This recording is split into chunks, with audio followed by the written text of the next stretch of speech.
the thing about this Arizona team that really jumps out at you is what? They really defend you, and out on their perimeter, they have some guys that are really scrappy. They have a perimeter full of junkyard dogs. Very physical, very mentally tough. Those things jump out at me, and on top of that, they can play. Did their game Saturday just like? Do you take a look at that game more, or do you look at the Thursday game when you'll say, all right, there are some chinks there that we can sort of exploit? The Thursday game when they lost to UCLA. Some days teams can come out and just play really, really well, and what I saw with Arizona was UCLA played really well, and Arizona couldn't make shots. And they tried to hang in it, but couldn't get the ball to go in the basket. But then the next game when they played, they flexed their muscles and did what they're capable of doing. So you never prepare for their worst game.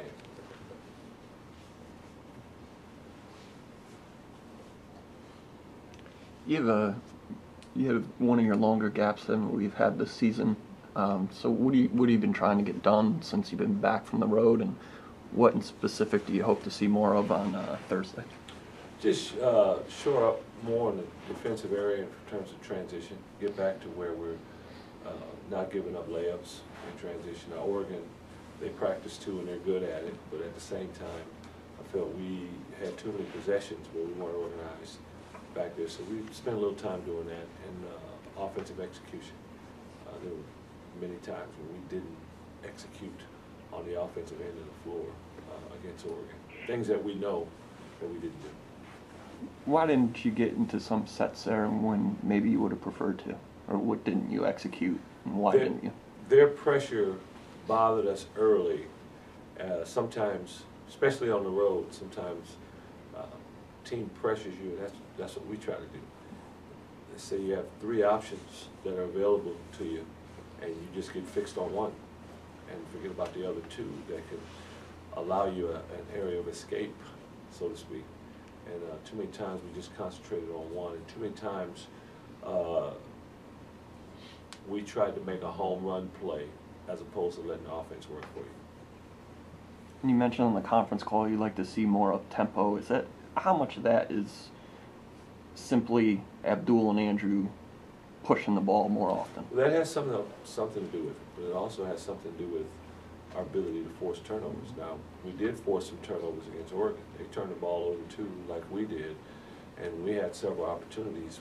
We didn't convert in transition. We should have, but we had more possessions. Our possessions were in the 70s this game, and had more than we've had in a long, long time in that game. And that had a lot to do with Oregon too. We play so many teams that are just so deliberate in how they play. They're constantly running the shot clock down to the end, and that makes it a little more difficult if we can't turn them over. A little more difficult to play up to.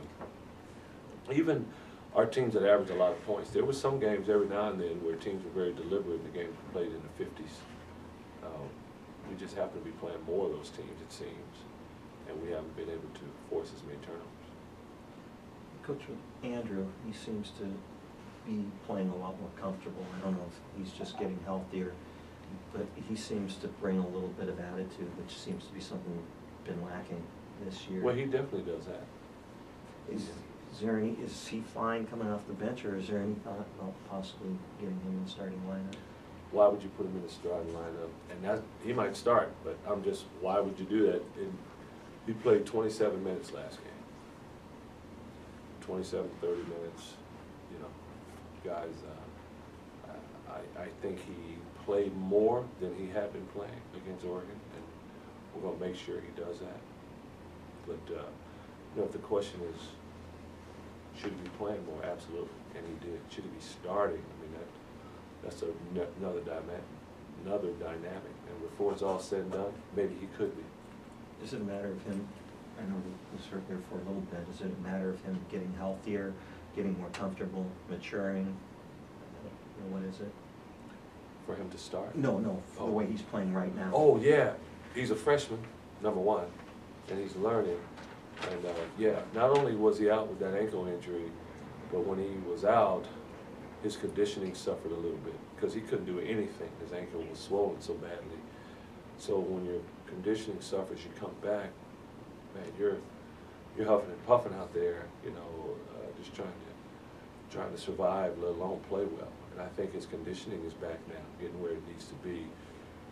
He's more comfortable playing. He's older. He has some games under his belt, and he's playing more like what we saw all last year and in preseason this year. That toughness and that grit, being that you mentioned that he's a freshman, is it harder for a guy like Andy, because he is only a freshman, to rub off and influence the other people with that and get the other people on the same page? I think when Isaiah was a freshman, he rubbed off on people, you know. And when you first come out of high school, and I know Andrew's been out 2 years now, but he hadn't played a game last year, you believe you're Superman because you were in high school.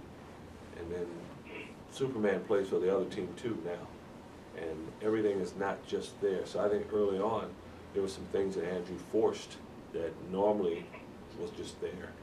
And I think he's made a big adjustment. And he doesn't force as much, but he's maintained his aggressiveness. That's the balance. If you can maintain, I love players that are aggressive every time down the floor, as long as they make the good decision.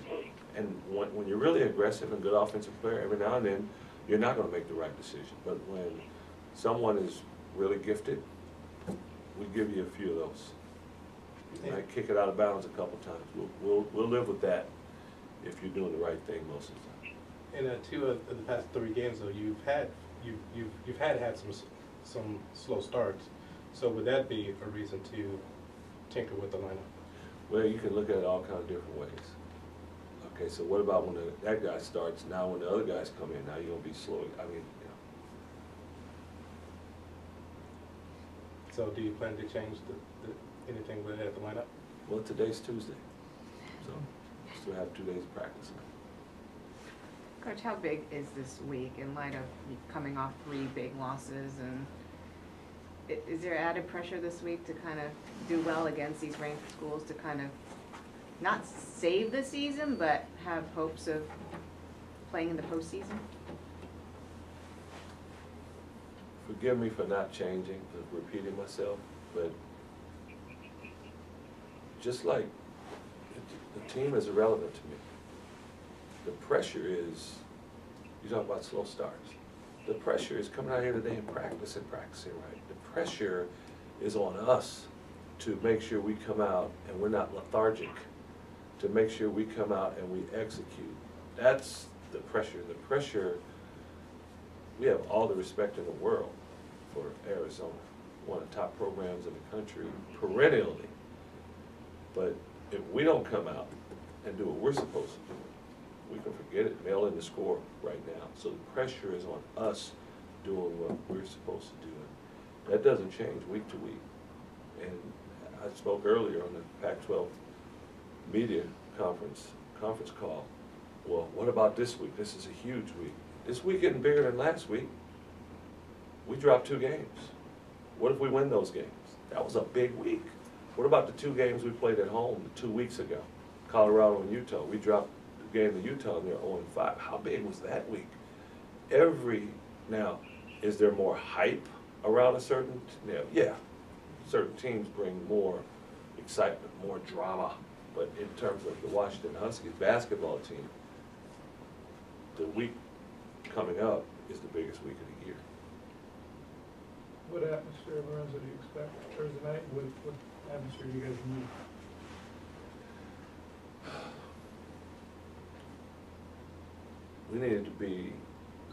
We need to play at our highest level. We want the crowd to be at its highest level. And I know what that highest level is like. That highest level allowed us to win 32 straight games here, that highest level. And we need everything we can get. Our first year, Arizona was number 2 in the country. We had a little over 10,000 fans in the game. Our second year, we started out 0-5, and there were 8,500 people when Arizona came to town, and they were number 9 in the country. And with the exception of 1 year, every other year, I think that game's been sold out. It's been pretty loud, pretty noisy. And that includes 2008, 2007, when we didn't make the tournament. Crowd was right there. It's been very good for us. When's the last time you think the atmosphere was like you said when it was 32 and 11?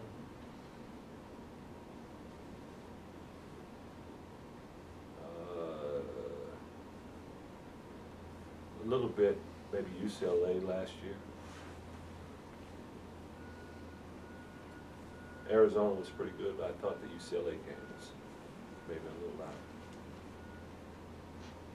And do you think that's because just expectations just get so high, I mean, just get so raised, or is it more a response to what folks are seeing on the court? I go back again, history. We were 11 and 17 when they had over 10,000 people here to see Arizona. So we weren't very good that year at all. We finished 8th in the Pac-10, but we still had that many people. So the next year we were 0-5, and there were 8,500 people.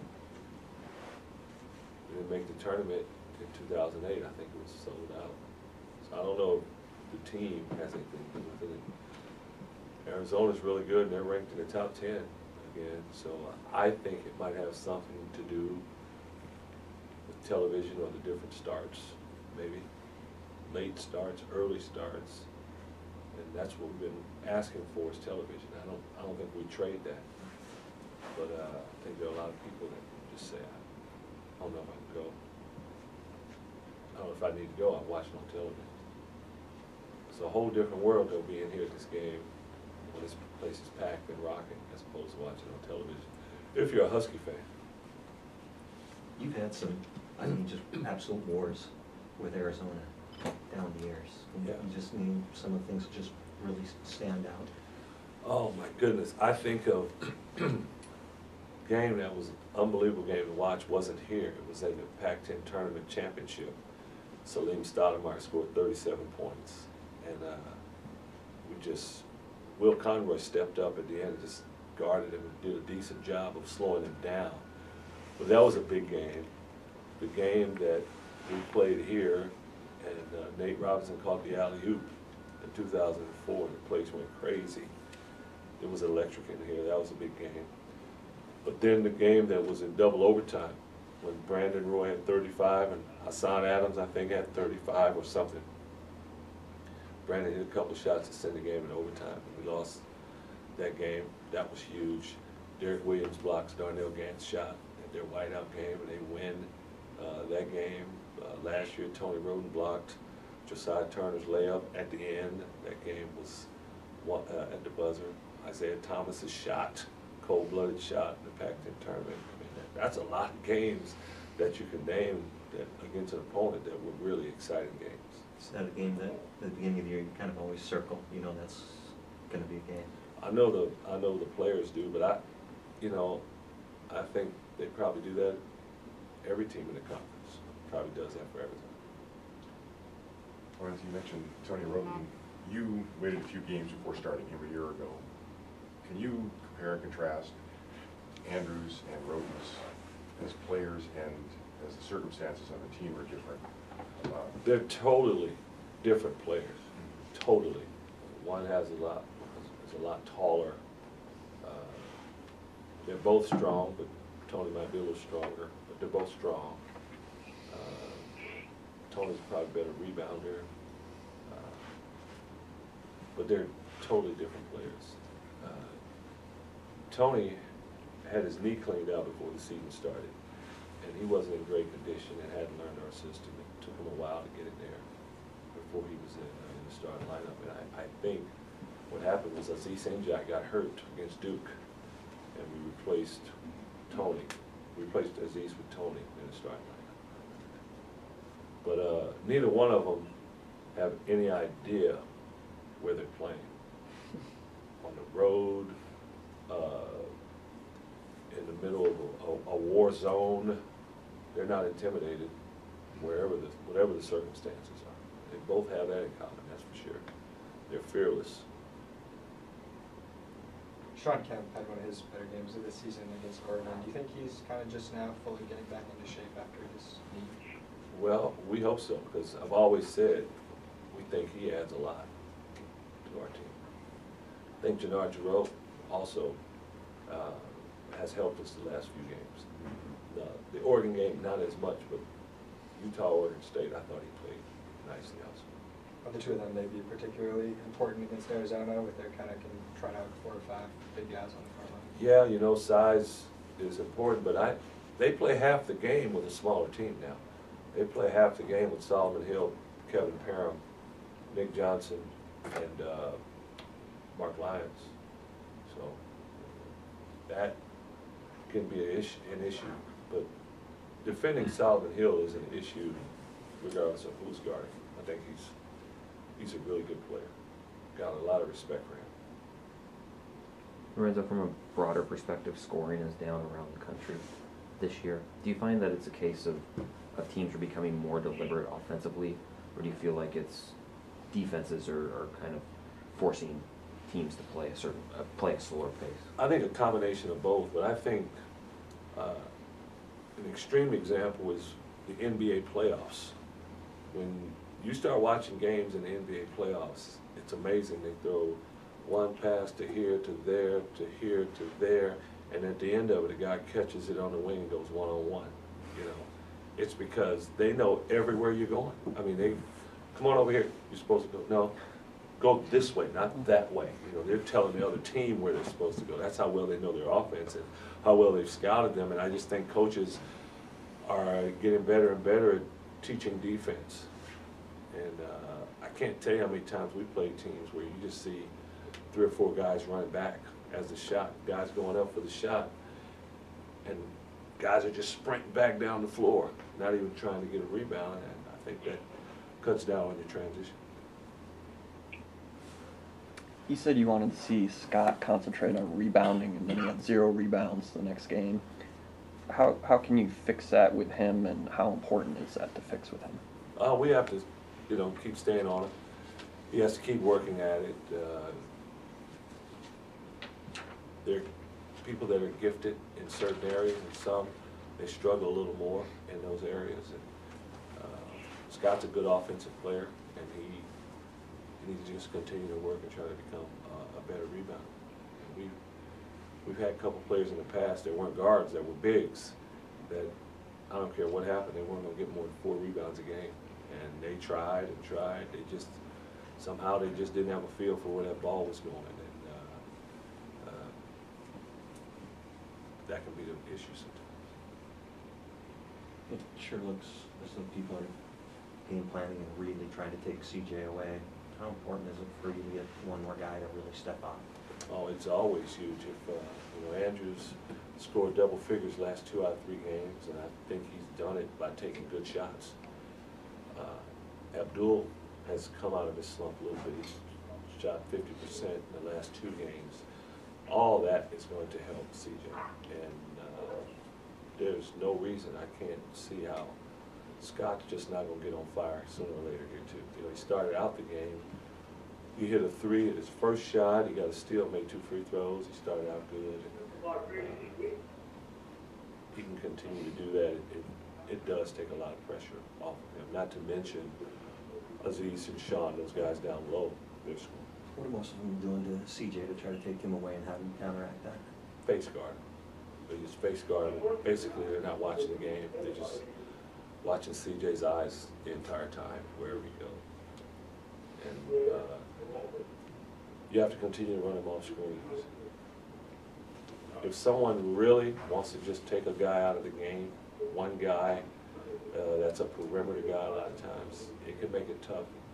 Alan Crabb's the leading scorer in the league. We held him to 9 points. We just concentrated, you know, just stayed right there. So sometimes that can happen. With that being said, you know, CJ's averaging 20 points a game in conference play over a 7-game period.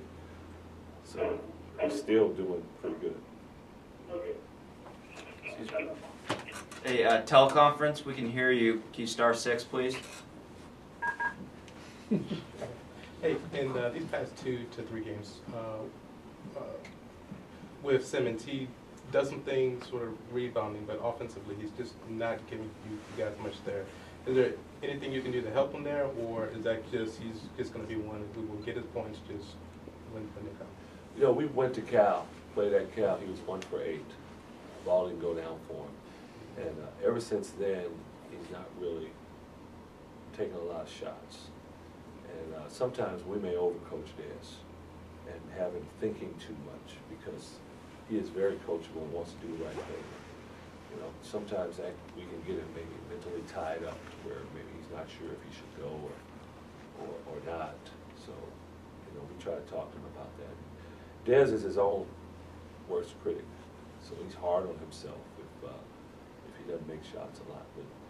But the thing with Desmond is, I believe in that game, there are games when he doesn't score much, but he gets 12, 13 rebounds. That's the same as scoring to me. You're going to get 12 rebounds every game, 11 rebounds, 10 every game, when you're scoring in your own way, and that sets you apart from anyone else on that team. And a lot of times, players don't understand that. I think Desmond has a pretty good idea of it, but your shot's not going down fine. Did you get 3 rebounds in the game? Well, then now there's a problem. But you do what you do. The things that Desmond does helps this team in a huge way. It's the loose balls he comes with, the tap outs, when he doesn't get credit for a rebound. Just diving on the floor, tipping the ball to someone else. You can't scout those things. Those are just things that he's gifted to be able to do. You mentioned about Scott being able to rebound. And on the flip side of that, no one else can do what Desmond does in that regard. That's a gift that he has.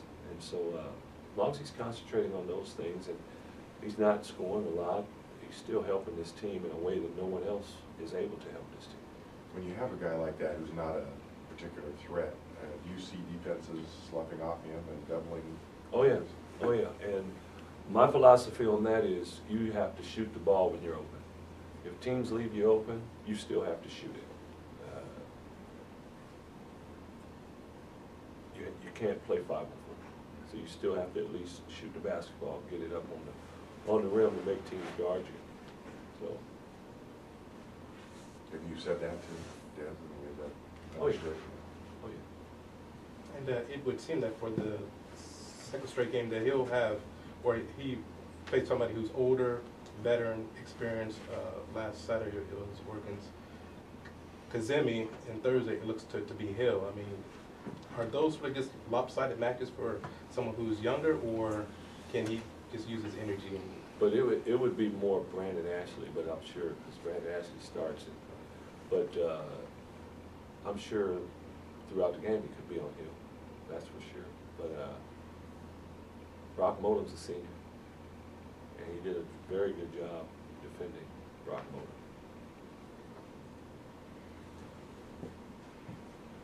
We all good in here? Health. Everyone's health. We're good.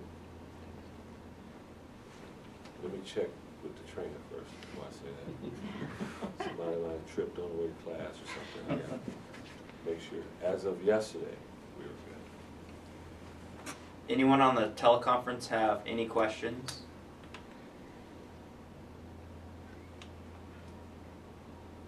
Going once, going twice. You got another one? No, just yawning. Oh. Asking for